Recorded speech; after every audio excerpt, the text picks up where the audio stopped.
Notre invité ce matin, Franz-Olivier Gisbert. Bonjour. Bonjour. Bonjour, écrivain, éditorialiste, vous avez dirigé Le Figaro, vous avez dirigé Le Point. Le Nouvel Observateur. Le Nouvel Observateur, non mais c'est vrai.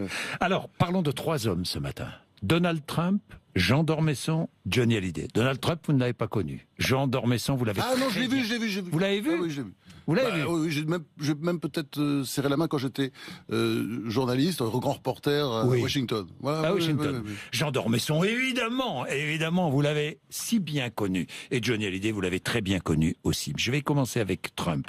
Est-ce que Trump menace aujourd'hui l'équilibre du monde? Non, c'est ridicule. Oui. Non.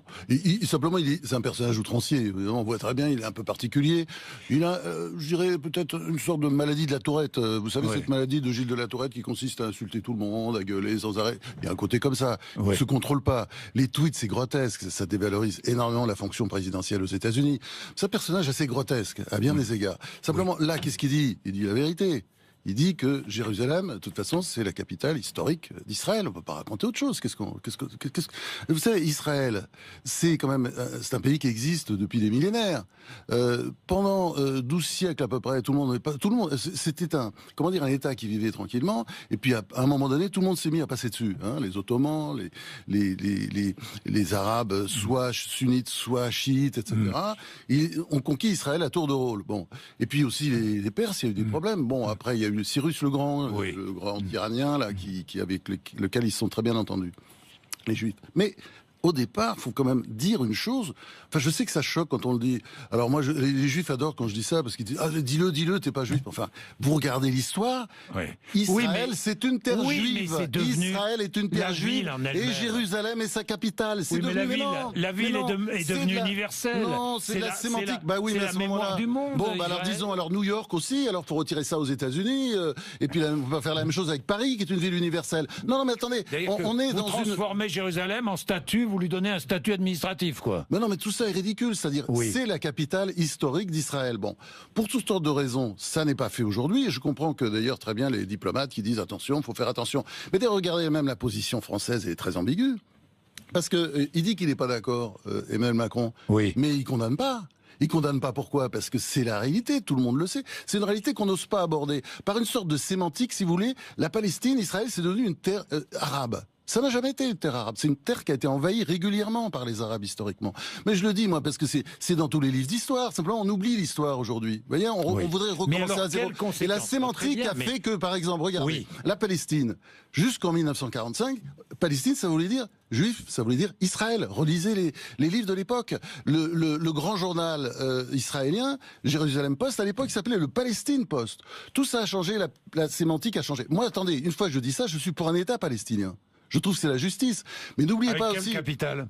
Ah bah ça, une capitale à trouver, mais une capitale à trouver, une capitale à inventer. Mais je veux dire, faut pas refaire l'histoire. Aujourd'hui, on refait complètement l'histoire. Les Palestiniens ne peuvent pas dire Jérusalem est notre capitale. Ben attendez, historiquement, c'est une capitale. Je répète, c'est la capitale d'un État juif. Qui est là depuis des millénaires. Et alors après, effectivement, tout le monde a essayé de la conquérir, la pauvre Israël. Et puis c'est ce qui s'est passé. Mais je veux dire, je comprends pas cette façon de refaire l'histoire en permanence. Alors Trump, il a raison sur le fond. Évidemment, il a totalement tort sur la forme. Bon, cela étant, c'est pas avec l'ONU que ça se réglera ce genre d'affaires. C'est un processus forcément qui sera là et compliqué. Il part trop vite comme d'habitude. Simplement, il pose un vrai problème. Bon, ça va mettre le feu quelque temps.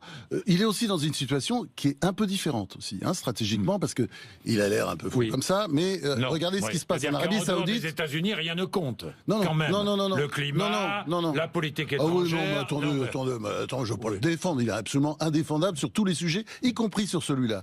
Mais il arrive à un moment historique aussi où l'Arabie Saoudite s'interroge face à l'Iran et évolue très vite. Il y a un prince héritier moderne qui a envie de tout changer dans son pays et ça commence très vite. Vous le voyez, on le voit chaque jour. Il y a une information qui montre que. Et c'est pas Gorbatchev, c'est-à-dire c'est pas quelqu'un, on sent très bien, qui fait des réformes sous la pression. C'est quelqu'un qui avance vite et qui a une main de fer. Alors parlons de Jean d'Ormesson et des Juifs parce qu'il en a beaucoup parlé. Il était fasciné. Il y a un très beau roman de Jean d'Ormesson qui s'appelle Le Juif errant, bien entendu, qu'il faut lire. Exactement. Sans oublier tous les autres, comme la douane de mer, Relation etc. parfois tumultueuse. Oui, bien sûr, Hein, bien parfois. sûr. Mais vous savez, c'est un esprit très libre, Jean d'Ormesson. Oui. Hein, on en fait aujourd'hui une sorte d'icône comme ça, qui. Mais non, au contraire, il adorait provoquer. Et puis, quand je lis ou quand j'entends certains commentateurs, ça m'amuse beaucoup. Parce que c'est quand même quelqu'un qui pouvait parler volontiers comme un charretier. Hein. Oui. Il disait au milieu d'une émission, qu'est-ce que c'est chiant. Moi, je sais pas ce qu'il me l'a fait un jour. Ça m'a fait rire d'ailleurs. Mais il était comme ça. Oui, il était comme ça. Libre, c'est vrai. libre. Oui. Bon, moi je me souviens de l'affaire Bousquet, hein, Oui. et de François Mitterrand, qui disait d'Ormesson à parler de l'influence du lobby juif en France. Oui. Oui. Oui, mais attendez, Mitterrand, Oui. on peut lui faire des tas de reproches, il était tout sauf antisémite, il était même philosémite. Quand il a dit ça, c'était, disons, à la fin de sa vie, quand c'était un peu compliqué, qu'il était attaqué de toutes parts, notamment à cause de l'histoire Bousquet, et puis Oui. il y avait l'histoire de la Francisque, etc. Donc il a parlé d'un lobby juif. Enfin, Mitterrand ne disait pas le lobby juif comme aurait pu le dire Brasillac ou n'importe quel collabo. Il le disait, comme ça, c'était un terme qui a été employé. Donc faut pas non plus transformer Mitterrand en antisémite. Jean d'Ormesson, les derniers mots les derniers mots. Certaines phrases de son dernier livre ont été lues hier soir par sa fille, Héloïse d'Ormesson, sur France 5. Je vais vous lire un tout petit extrait. « Et moi, qui m'imaginais devoir vivre pour toujours, qu'est-ce que je deviens ?» Qu'est-ce que je il nous deviens? posait des tas de questions comme ça. Oui, Et c'est un sans cesse, personnage. hein. Il posait C'est un beaucoup de personnage. questions. C'est pour ça qu'il y a tellement d'émotions à Saint-Maur. Vous savez, un pays, c'est quoi? Oui. Il y a quelques. Bon, nous, c'est égalité. Puis aussi quand même liberté, fraternité. Hein, Oui. Mais c'est ça, la France. Oui. Et puis, faut penser aux fondations. Dans les fondations, il y a des hommes. Il y a des hommes et des femmes qui comptent, qui incarnent le pays. Et Jean d'Ormesson, c'était une des pierres de ces fondations, comme Johnny. C'était une pierre. C'était tous les deux des grosses pierres. Oui, oui. Alors, son dernier livre posthume, paraîtra en février, je crois, chez Gallimard. Je vais lire encore. Tout passe, tout finit, tout disparaît. Et moi qui m'imaginais devoir vivre pour toujours, qu'est-ce que je deviens donc? Il n'est pas impossible, mais que je sois passé sur et dans ce monde où vous avez vécu est une vérité, une beauté pour toujours. Et la mort elle-même ne peut rien contre moi. La mort elle-même ne peut rien contre moi. Oui, parce qu'il disait aussi que la mort, c'était la vie. Oui. Hein, c'était Oui, ça oui, en oui, permanence. oui, Donc, oui. il avait une espèce de philosophie étrange parce que je pensais toujours qu'il devait croire. Parce que les croyants sont souvent comme ça. Oui. Moi-même, je suis croyant et souvent on a le sourire un peu niais. Voilà, on est bien le matin. Mais pourtant, il n'était pas croyant. Je crois vraiment Il était pas sincèrement qu'il croyant. était agnostique. Oui. Bon, il espérait. D'ailleurs, il Voilà. le disait. Mais je suis agnostique. croyant, attendez, moi je crois pas à la vie éternelle et tout ça. Oui. Hein, c'est pas ce que je veux dire. Mais enfin, je crois un peu à la façon de Spinoza. Il adorait Spinoza. Il citait beaucoup d'ailleurs. Il disait toujours la vie, c'est la mort. Ça, c'est du Spinoza dans le texte. Oui. Hein.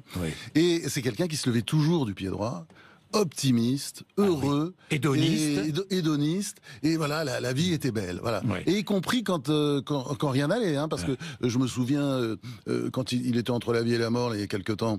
Oui. Avec son cancer là, Oui, il y a atroce, 2 qui ans. cernait de toutes parts, et je dirais pas qu'il faisait des blagues, mais enfin il avait, bon, on voyait à la voix que ça n'allait pas bien, mais il se plaignait pas, et puis il parlait de choses agréables. Est-ce que vous avez lu son premier livre, L'amour est un plaisir? Bien sûr, j'ai lu il y a très longtemps, oui. Et c'est vrai qu'il l'avait écrit pour une jeune fille. Mais c'était le genre, il était comme ça tout le temps. Il avait les yeux émerveillés. Il aimait la vie. Vous voyez. Mais c'est quoi la vie? C'est une assiette qui est remplie de bonnes choses. Et il faut la manger vite parce que un jour on va vous retirer l'assiette. Faut penser à ça tout le temps. Et Jean d'O était comme ça. J'ai lu les très beaux textes que vous avez écrits à propos de Jean d'Ormesson.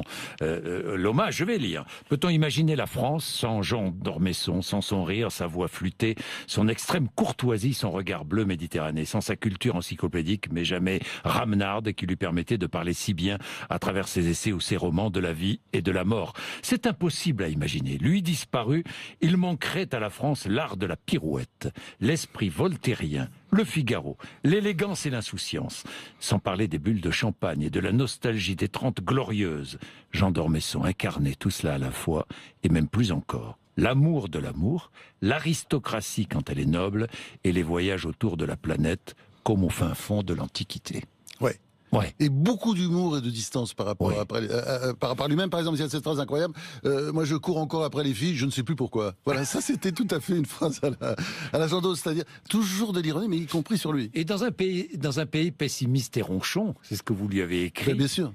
C'était l'antidote. Oui, c'était l'antidote. Oui, tout va mal, on est là comme ça. On disait, voilà, je disais toujours, d'ailleurs, il avait adoré cette formule, je disais, tous ces livres devraient être remboursés par la Sécurité sociale. Ce sont des antidépresseurs, et c'est bien mieux que des antidépresseurs. Oui. Si vous voulez, toute cette série de livres qu'il a écrits, et puis avec des titres incroyables aussi, ça, il avait l'art du titre. Ah oui, il avait l'art du titre. Dieu sa vie, son œuvre, au revoir et merci. Puis surtout, c'était bien. Moi, j'adore ça. Un livre de souvenirs. C'était bien. C'était bien. Qu'est-ce que c'est? Mais ce titre est génial. C'est magnifique, c'est magnifique. Un écrivain, vous le dites aussi, dominé par la contradiction. Ah bah c'est important ça. C'est important. Mais c'est tellement important. Oui. C'est-à-dire on est dans un pays une civilisation qui s'enferme dans des clichés de plus en plus. Moi j'assiste à ça. Ce qu'on peut appeler, Tocqueville appelait ça la tyrannie douce, c'est-à-dire on n'a plus le droit de dire ceci, on n'a plus le droit de plaisanter, on n'a plus le droit de faire. Et Jean II était en permanence comme ça. Mine de rien, c'était quand même quelqu'un d'iconoclaste. Regardez, l'amour qu'il avait, que je partageais avec lui, parce que pour moi, Aragon est le plus grand poète français. Oui, comme lui. Oui. Comme lui. Bon, moi je me souviens quand Aragon, il avait récité ici même. À votre Aragon. place, mais des vers d'Aragon, c'était fort. Mais vous lisez le second intermède dans par exemple dans le recueil des poètes, mais vous chialez, c'est pas possible. Si vous êtes normal, vous commencez à chialer. Moi, je suis comme ça. Bon, Aragon, c'est quand même comme stalinien, on fait pas plus, enfin pas pire quoi dans le genre. C'était hyper Staline. Il appelait à la mort des tas de gens, des socialistes, des sociodémocrates, etc. Et lui, comme anticommuniste, on faisait pas pire. Enfin pire, je sais pas s'il faut dire pire, mais d'ailleurs on faisait pas mieux. N'empêche que il chantait, il célébrait, il ne cessait de célébrer Aragon. Voilà, c'est ça, l'ouverture d'esprit. Parce qu'il y a une autre dimension, je crois, que j'ai oublié dans ce papier, c'était la tolérance. Jean d'Ormesson était quelqu'un de très tolérant. Et d'ailleurs, les relations qu'il avait avec Mélenchon, c'était marrant. Je les avais invités un jour dans une émission, je pensais que ça le ferait. Eh ben ça l'avait fait. Après, ils sont devenus copains, ils ont commencé à bouffer. Qu'est-ce qu'ils avaient rapproché? La philosophie grecque. Oui. Évidemment, c'est parti sur Démocrite et puis je sais pas quoi, puis après de fil en aiguille, parce que au fond la politique c'est pas forcément l'essentiel, et je crois pas que c'était l'essentiel chez Jean d'Ormesson. C'était vraiment une philosophie de la vie. Alors on va lui rendre les honneurs. Les honneurs, parlons-en. Il était comme Chateaubriand. Il méprisait les honneurs, mais il les recherchait. Alors il disait quelque chose de très juste. Je n'étais pas assez orgueilleux pour les refuser. Et je crois que ça, c'est peut-être les taquineries qu'on pouvait faire. Je sais pas, moi je comprenais pas très bien ça. Moi je suis pas à l'académie. J'ai toujours refusé la Légion d'honneur. J'ai refusé 3 fois. Vous pouvez vérifier ça facilement. Et je suis toujours frappé par ces gens. Mais je comprends aussi, c'est-à-dire c'est aussi une certaine peur. Voyez. Puis c'est une façon de s'enterrer aussi, parce que les Légions d'honneur, les décorations pratiquées en France, c'est une façon. Vous allez vous rendre l'hommage tout à l'heure. Bon, évidemment. Bah oui, je suis très ému par tout ça parce que c'est trop triste. Vous savez, vous l'avez tellement côtoyé. C'est Marcel Pagnol qui disait la vie c'est comme un autobus. Hein, quand vous retournez de temps en temps, il y a de moins en moins de monde. Puis un jour, il n'y a personne. Mais je trouve que l'autobus aujourd'hui, enfin après la disparition de Jean d'Ormesson, Jean Do, on l'appelait. Hein, Jean Do. De Jean Do, et puis de Johnny Hallyday, l'autobus est vraiment très vide. On va parler de Johnny, mais je terminerai. Jean d'Ormesson, Jean Do, était le prince des petites attentions, c'est vrai ? Ah bah attendez, tout le temps. Moi, j'écris des romans. Il y a une histoire qui m'est revenue comme ça, mais il était tellement émouvant et tellement sympa. Ça allait pas trop bien la santé à ce moment-là. Je publie La cuisinière d'Himmler, je me souviens. Bon, il écrit toujours pour mes livres, mais La cuisinière, c'est mieux que ça. Au fur et à mesure qu'il lisait, il m'envoyait une petite lettre. Je les ai gardées. Mais c'était merveilleux. Oui, il commentait avec drôlerie, en se foutant toujours un peu de ma gueule d'ailleurs. Mais enfin, vous voyez qu'il aimait le bouquin. Bon, c'est-à-dire, voilà, c'était ça, Jean d'Ormesson. Les petites attentions en permanence. Adorable. Vous savez qu'il y a quelque chose qui impossible de ne pas l'aimer. Il y a quelque chose qui les rapproche, les Johnny Hallyday et Jean d'Ormesson. Jean d'Ormesson est né un 16 juin et Johnny Hallyday le 15 juin. 15 juin, absolument.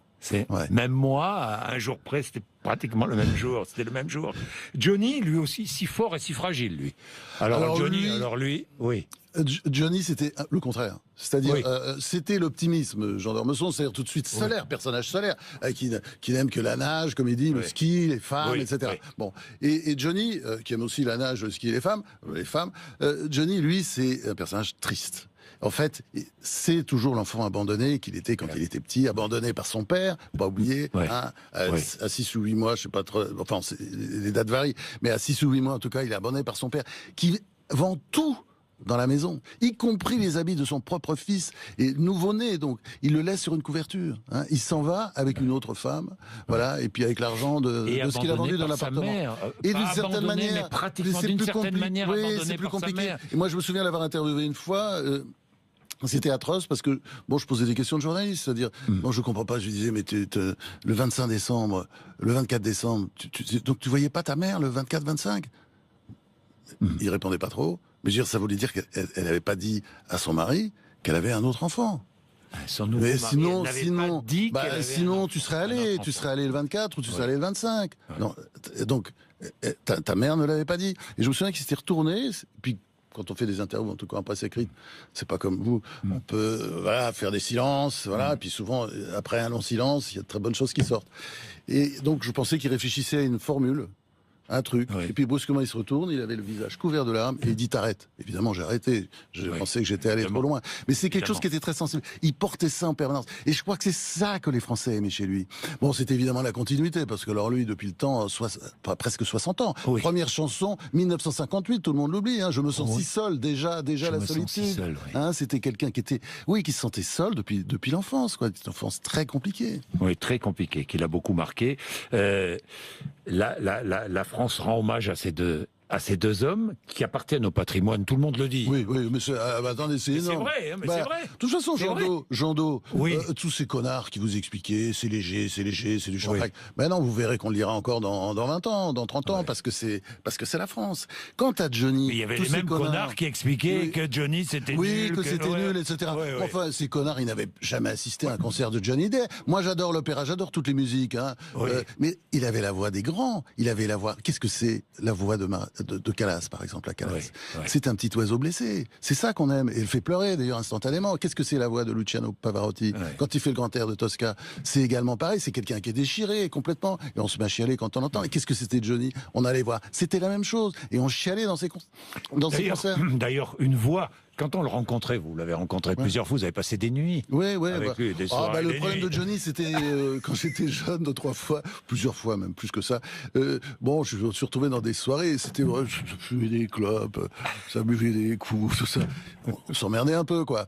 Et c'était un peu, on retardait la nuit. On retardait comme les enfants l'heure d'aller se coucher. Et là, vous retournez à l'enfance. Vous voyez, c'était le petit enfant qui avait peur d'aller se coucher presque. Et puis en même temps, de temps en temps, il fait des blagues incroyables. On discute, mais beaucoup d'humour derrière ça, parce qu'il était pessimiste, il était triste, c'est vrai, mélancolique, et en même temps beaucoup d'humour. Il racontait des histoires. Alors lui aussi l'autodérision. Par exemple, il racontait un jour une histoire incroyable. C'était avec une de ses femmes, je ne vais pas citer laquelle, il me dit je rentre tard le soir, complètement bourré, j'ai oublié que ma femme est là, et j'arrive, voilà, j'allume pas la lumière dans la chambre, on commence à se déshabiller avec la jeune fille qui l'a ramenée je ne sais où, puis brusquement la lumière s'allume, c'est ma femme, merde, elle est là, elle crie à la jeune fille, mais qu'est-ce que vous faites là? Et il dit moi, j'ai rien trouvé, tu peux rien trouver dans un coq comme ça. Je me retourne vers elle et je dis, mais qu'est-ce que vous faites là? ça c'était Johnny, il y avait toujours des histoires comme ça. Bon, quelle est votre chanson préférée de Johnny? Moi j'en ai plein, évidemment, l'envie d'avoir envie, tout ça, elle est merveilleuse, mais Derrière l'amour, et surtout à la fin d'ailleurs, quand il part en vrille, elle est on formidable. va écouter Derrière chanson. l'amour, alors un petit pour vous. Ah, c'est une belle chanson. Allez, mais il y en a plein de belles. Oui.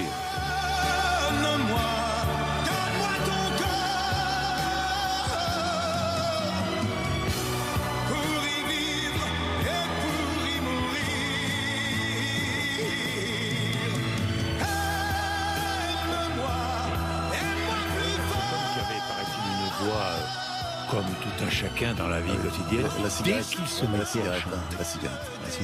Ah oui, ça je pense. Ouais. Dès qu'il se met à chanter, c'était incroyable, incroyable. Il nous transportait. Dès qu'il était sur scène. Oui, moi, j'étais à un de ses anniversaires, c'était le 15 juin 2010. Quand il était rentré, il avait fait venir quelques copains comme ça. Je crois qu'on était sur une péniche et on le regardait, une sorte de mort-vivant. Il était complètement éteint, il était comme ça. C'était l'époque où ça, il sortait il était pas dans un long coma, etc. Et c'était comme un mort-vivant. Et brusquement, il y a un type qui dit vers 11h30 du soir, tiens, Johnny, tu peux pas chanter un coup? Il se lève, il a fait une espèce de bof pendant 1 heure. C'était ça. Il était fait pour la scène. Et vous savez, quand il partait dans ses longues tournées, c'était un autre Johnny parce qu'il buvait plus. Il avait fait de la muscu, pour se préparer.